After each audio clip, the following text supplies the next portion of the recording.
പ്രഭാഷകന്റെ പുസ്തകം 37-ാം അധ്യായം 31-ാം വാക്യം നമ്മളിങ്ങനെ വായിക്കുന്നു: അമിത ഭോജനം അനേകരുടെ മരണത്തിന് ഇടയാക്കിയിട്ടുണ്ട്, അത് നിയന്ത്രിക്കുന്നവന് ദീർഘായുസ് ഉണ്ടാകും.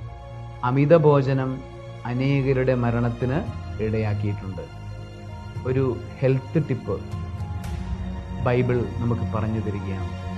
നമ്മൾ ദീർഘായുസ്സുകളായി ജീവിക്കാൻ മിതമായി ഭക്ഷണം കഴിക്കുക. മറ്റൊരു വചനം കൂടെ ചേർത്ത് വയ്ക്കാം: അമിതാഹാരം രോഗത്തിന് കാരണമാകുന്നു. നമ്മൾ അമിതമായി ഭക്ഷിക്കുന്നത് രോഗത്തിന് കാരണമാകുന്നു. അമിത ഭോജനം ദഹനക്ഷയമുണ്ടാക്കുന്നു. സർവശക്തനായ ദൈവം മിതഭോജനത്തിന് അഭിഷേകം കൊണ്ട് നിങ്ങളെ സമൃദ്ധമായി അനുഗ്രഹിക്കുമാറാകട്ടെ. ആമേൻ.